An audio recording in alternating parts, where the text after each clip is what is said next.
On a storm-lashed night in Ravens Creek, the McAllister home bled. Crimson rivulets seeped from the plaster walls, dripping onto floorboards that had never known blood.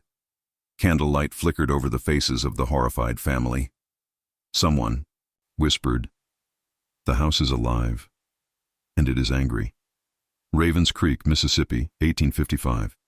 A small settlement nestled between marsh and pine, where mist rolled in like smoke and the river's breath carried whispers from the past. The town was ordinary in appearance: wooden cottages, a general store, a single blacksmith. Yet every resident carried a quiet fear. Locals spoke of sudden chills, unseen footsteps, and fleeting red shapes in the fog.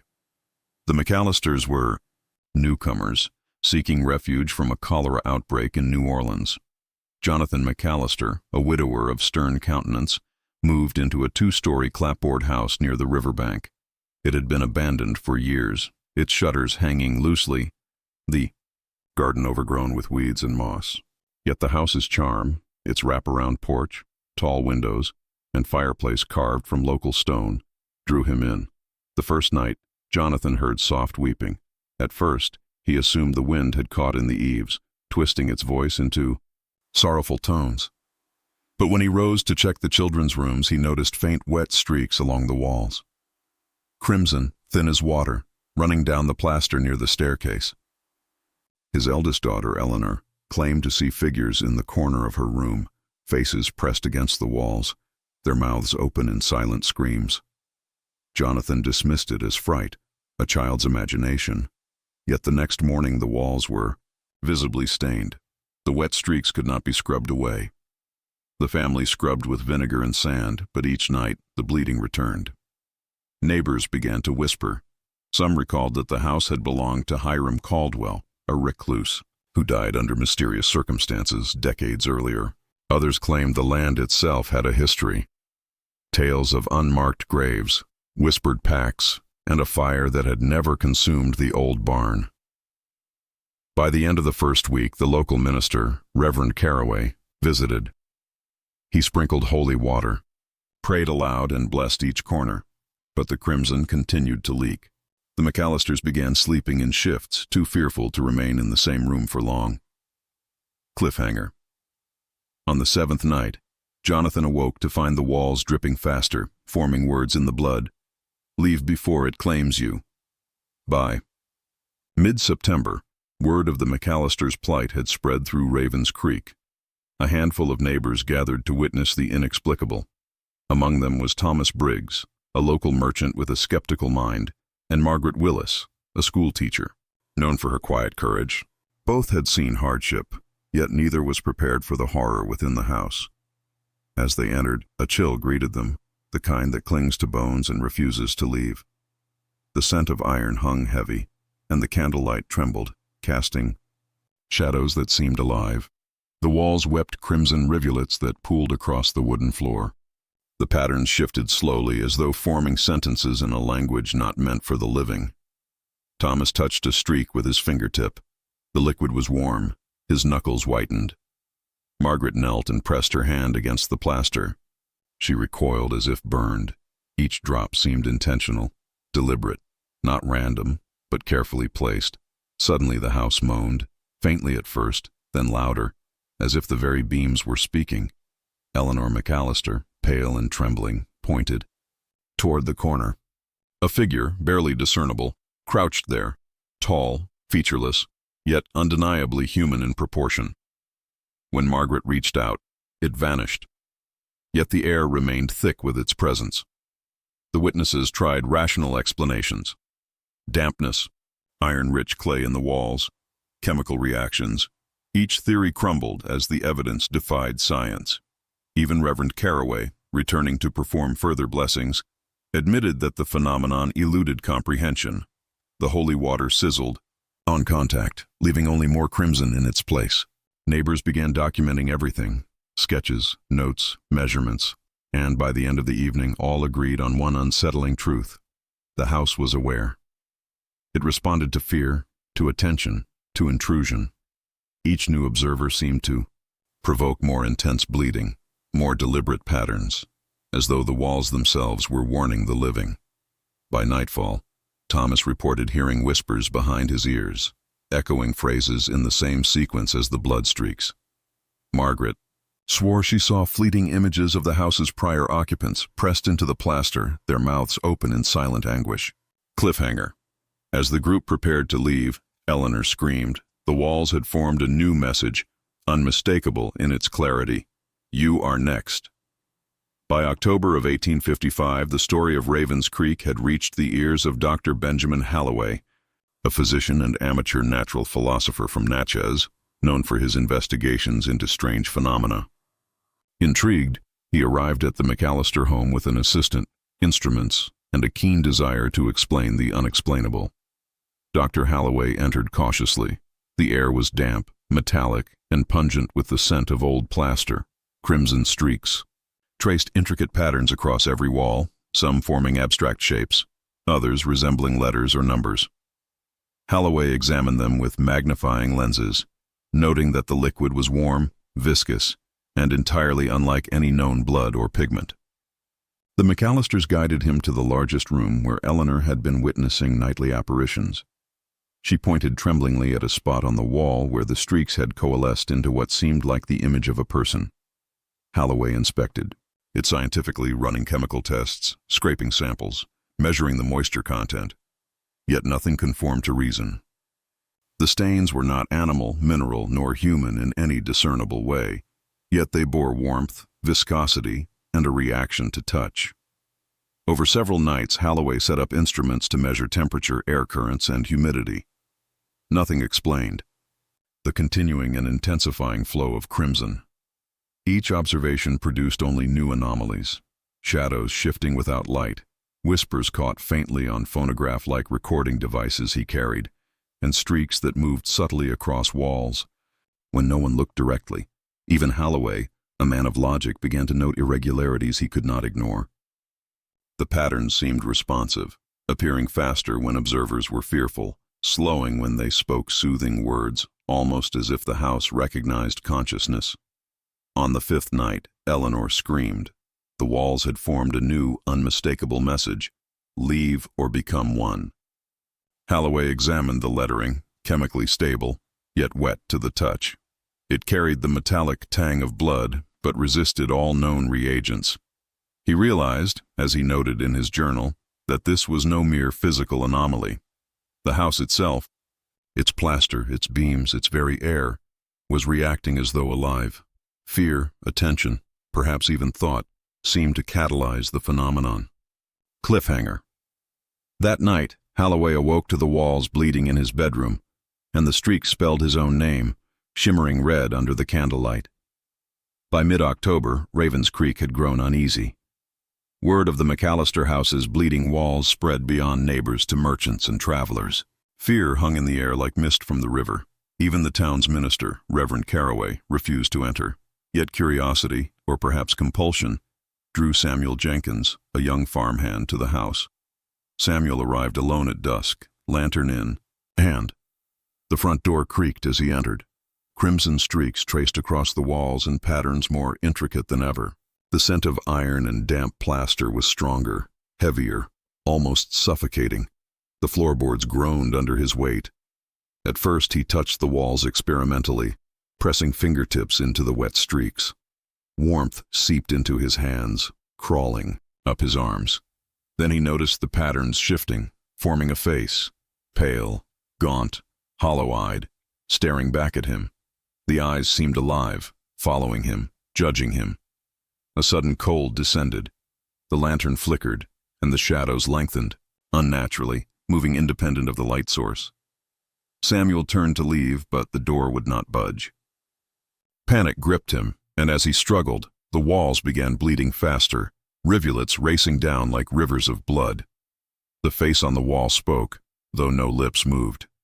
"Stay!" Samuel screamed. His voice echoed, swallowed by the walls themselves. Then, as he backed toward the fireplace, the blood pooled at his feet, rising like a wave. Before anyone outside could hear, the house swallowed him completely. The lantern fell, guttered, and went out. The next morning, neighbors found the house, empty, quiet, as though nothing had happened. Yet Samuel Jenkins never emerged. Only the walls bore testimony, fresh streaks of crimson arranged in a single chilling message, one for each who enters unwanted. Reverend Caraway was summoned. He sprinkled holy water, murmured prayers, and blessed each corner of the house. The walls temporarily ceased bleeding, but even he noted in his journal, "No blessing can command what refuses the natural order." The McAllisters, terrified for their children, moved sleeping quarters upstairs. Eleanor and her younger brother, Thomas, spoke of whispers at night, calling their names from the walls, always promising safety only if they remained silent and obedient. By the end of the week, a pall had settled over Ravens Creek. Those who dared approach the house reported nausea, vertigo, and a sense of being watched. Families closed shutters tightly, and the roads leading to the McAllister home were avoided entirely. Cliffhanger. One night, Jonathan McAllister awoke to see the wall's bleeding words in his own hand. "Your turn comes next." It was Eleanor who discovered the journal. Hidden beneath a loose floorboard in her father's room, the leather-bound volume was stained dark with age, its spine brittle, its pages smelling faintly of mildew and iron. On the first page, in delicate, spidery handwriting, read the name, Hiram Caldwell, 1829. The McAllisters had heard his name whispered by locals, a man who once owned the land before the house was built, who vanished without a trace after a series of strange afflictions. But as Eleanor turned the fragile pages, the truth proved darker than any rumor. Caldwell's entries began with ordinary details: farming, sermons, trade in town. Then, around midsummer of 1831, the tone changed. He wrote of the red water rising through the walls, of dreams in which the soil outside bled like open flesh, and of a voice, soft, persuasive, that urged him to bury the unclean under the floorboards.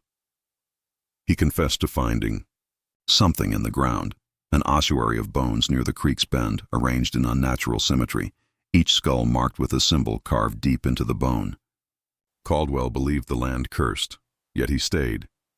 He wrote of trying to contain it, to feed it, so that it would not roam.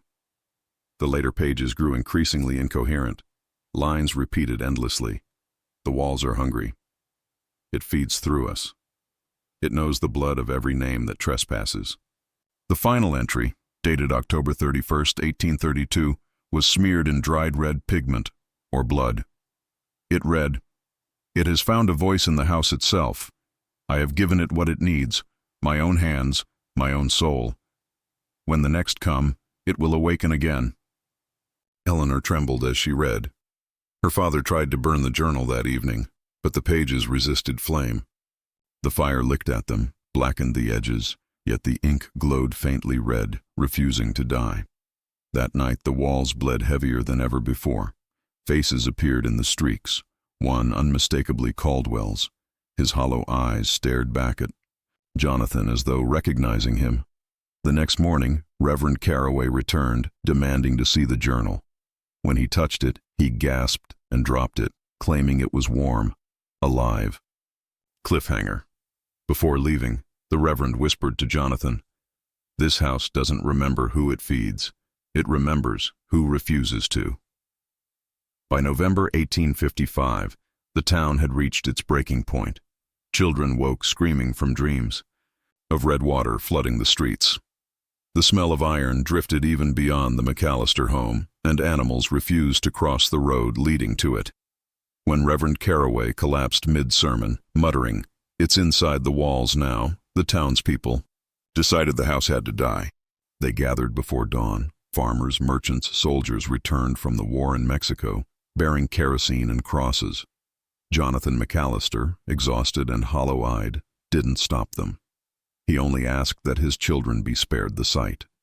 Eleanor and little Thomas were led to the riverbank, while the men formed a silent procession toward the house.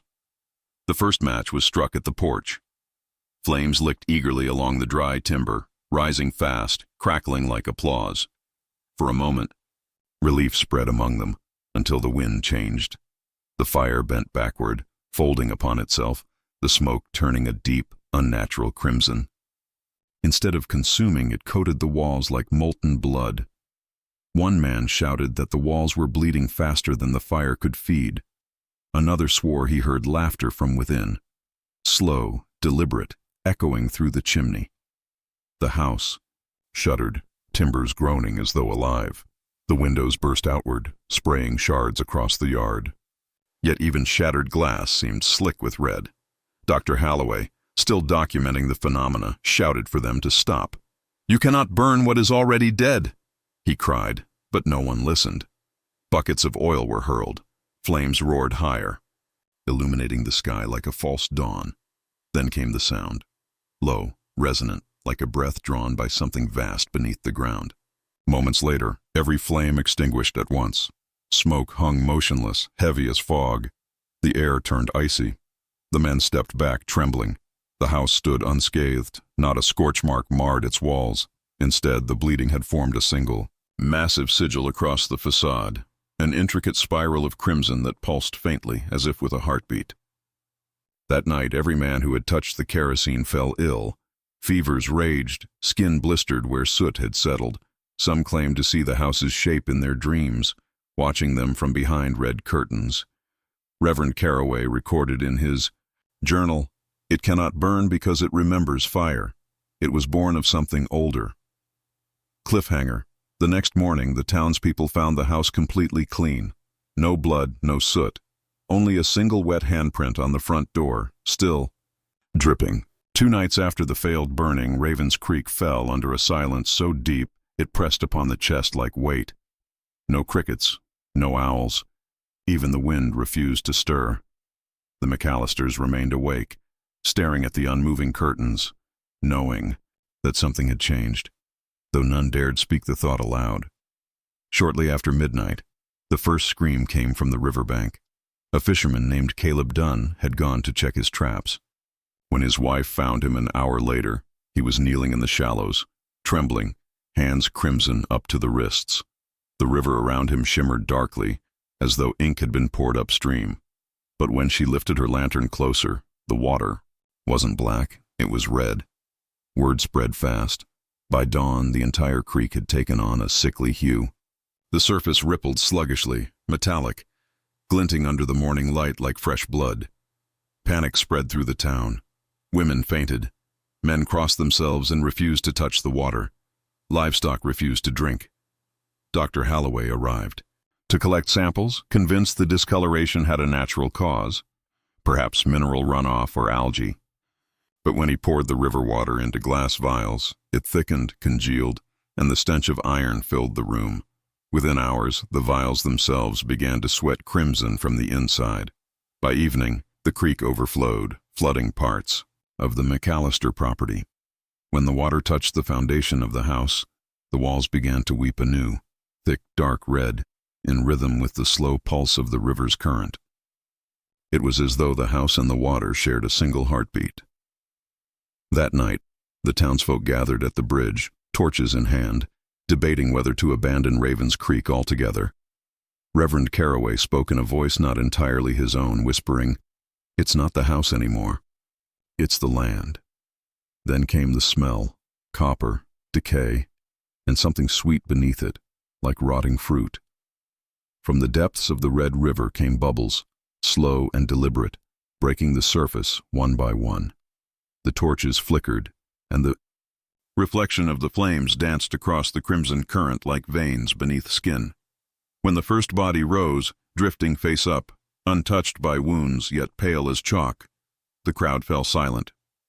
The corpse floated downstream, and every set of eyes turned toward the McAllister house, where fresh blood was now running from the eaves. Cliffhanger. That same night, Eleanor whispered to her father, "The river's inside the house now. I can hear it breathing." By the last week of November, Eleanor McAllister had stopped speaking. She sat by the upstairs window for hours, eyes fixed on the river, her reflection pale and distant in the glass. When she did speak, it was in whispers, her voice layered, as if something beneath her skin answered with her. Her father noticed, it first, the strange words she murmured at night, old phrases that resembled no language he knew. Reverend Caraway called it the tongues of the unshriven. an echo of something ancient that used her mouth to remember itself. Eleanor's brother, Thomas, said he heard her humming in her sleep, a slow, rhythmic tune that matched the pulse of the bleeding walls. Dr. Halloway tried reason. He believed her symptoms to be hysteria brought on by the haunting. But when he placed his hand upon her forehead, he recoiled violently.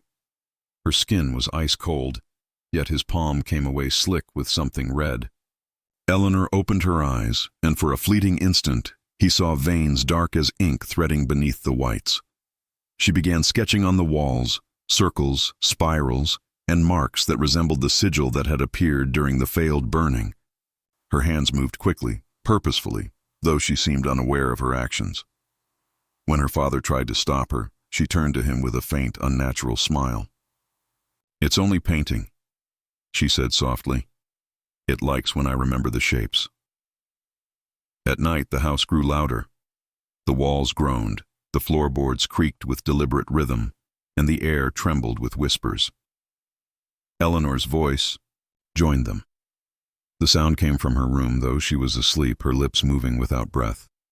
Reverend Caraway returned with a cross and oil. He recited prayers, but Eleanor only laughed, not mockingly, but mournfully, as if repeating an old secret he'd forgotten. "You cannot bless what was born unclean," she said, her eyes now reflecting the faint shimmer of crimson light from the walls. When she collapsed that night, her body convulsing, the walls began to bleed anew, not from their usual places, but directly from where she had drawn her symbols. The blood formed a new pattern, spiraling outward across the floor until it surrounded her entirely. Dr. Halloway swore the circle pulsed, the light dimmed, and when the candle went out, Eleanor's voice spoke from the darkness, in a tone not her own. "It does not need the house anymore." Cliffhanger. When light returned, Eleanor was gone, but her reflection still sat in the window upstairs, watching. The night Eleanor vanished, the entire town of Ravens Creek fell under a strange hush. The air was heavy, thick as though the sky itself were pressing down upon the roofs. Dogs refused to bark, and the church bell, though untouched, gave a single metallic tremor near midnight. Inside the McAllister house, mirrors began to fog from within. Reverend Caraway, standing guard in the parlor, thought he saw his reflection blink when he had not. He covered the mirror with a cloth, but the fabric soon dampened, seeping red at the center, as though something behind it bled through. By morning, the contagion had spread beyond the house. At the blacksmith's forge, old Mr. Tully claimed his reflection spoke his name, not in mimicry, but as if greeting him. At the riverbank, women washing clothes swore the water reflected a house that wasn't there, its windows glowing faintly from beneath the current. Dr. Halloway gathered a group of men to investigate the McAllister home once more. What they found inside was silence. A silence so complete it seemed alive. The walls were dry now, yet stained permanently, as though veins had grown into the wood. On the mirror upstairs, faint writing appeared in condensation, though the air was cold, enough to frost. It read, "Still watching." When they wiped it clean, the message reappeared, this time reversed, readable only in reflection. That was when Thomas McAllister screamed. In the glass, standing behind him, was his sister, pale, still, unmoving. Her lips parted as if she wished to speak, but no sound came. They shattered the mirror, but her image remained, hovering faintly, like light trapped in a memory. The fragments on the floor each showed a different part of her face. An eye, a hand, the curve of her mouth, blinking in unison. That night, across Ravens Creek, every reflective surface, from windows to puddles, shimmered with faint red light. Faces appeared in them, none matching the onlookers. Some smiled, some whispered, a few seemed to cry. No one slept. Mothers turned mirrors to the walls. Men doused oil lamps, fearing to see their own eyes look back with unfamiliar intent.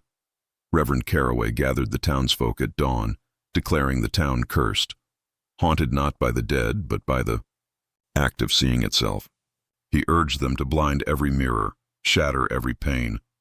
But when the first mirror broke, A deep moan rolled through the ground, as if the very earth felt the wound. Cliffhanger. At sunrise, the river ran red, not from blood, but from reflection. By the second week of December, Ravens Creek was no longer a place of sound. The river, once the steady pulse of the town, had turned into something still and unnatural.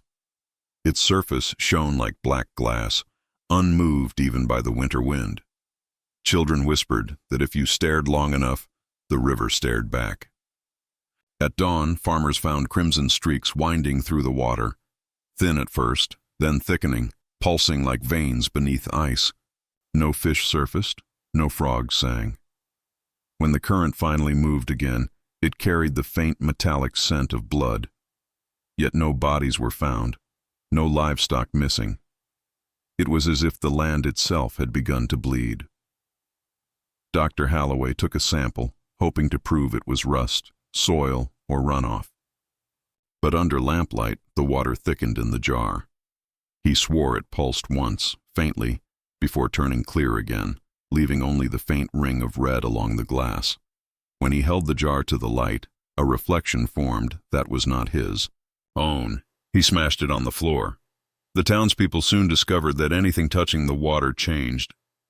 Wooden pails darkened with age, iron rusted within hours, and fabrics stained permanently as though dipped in ink.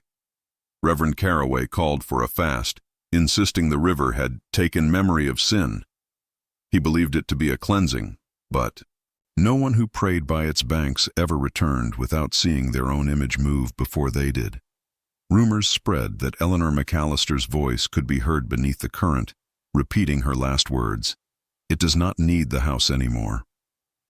Some claimed the river now carried the essence of the house itself, the same restless hunger that once bled through its walls. That night, a storm came without thunder.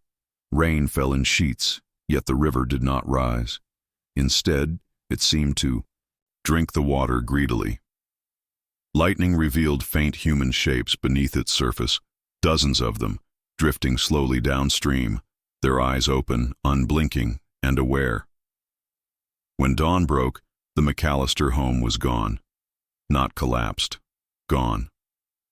In its place lay an empty foundation, its edges wet and red as though torn away by invisible hands. Only the faint humming remained, the same tune Eleanor once whispered in her sleep. The people of Ravens Creek abandoned the valley within days. Yet travelers passing years later swore the same. The sound of humming near the river's bend, and a voice whispering from the reflection, "Do you remember me?" Cliffhanger. The final record of Dr. Holloway ends abruptly, his handwriting smeared, the last words reading only, "The water knows." Dr. Silas Holloway's last written entry was found years later, hidden beneath the floorboards of the abandoned rectory. The ink had bled through the pages, dark and uneven, as if the words themselves resisted being kept. What remained legible offered the final, dreadful glimpse into the fate of Ravens Creek. He had returned to the valley alone. The others refused to come. "For science," he wrote, though his trembling hand betrayed fear. The once lush basin now lay silent beneath a heavy fog. No birds, no insects, only the faint lap of the river against its banks, steady as breath. The McAllister home was gone, yet the shape of its foundation remained etched into the soil, like a scar. The walls that once bled now existed only as outlines, dark impressions that shimmered when he looked too long. Holloway recorded that the ground there exuded moisture, not of rain, but of recollection. He set up his lantern and instruments near the edge of the river. Its surface reflected the world too perfectly, a mirror without flaw. When he leaned over, he saw not his face, but Eleanor's. Her eyes were calm now, her expression almost pleading. He described hearing her voice from beneath the water. "You can write the truth, or you can forget. But the river remembers both." Moments later, his notes grew erratic. He mentioned seeing movement in the reflection, figures standing behind him though he was alone. They appeared as townsfolk, pale and blurred, mouths opening in silent rhythm to a sound he could not yet hear. Then faintly he wrote, "It's singing again." At the bottom of the final page, he scrawled his last observation. The phenomenon is not death, but repetition, an endless reflection of grief, looping until remembered. The bleeding walls were never alive. They were merely the skin of something larger, and the river is its eye.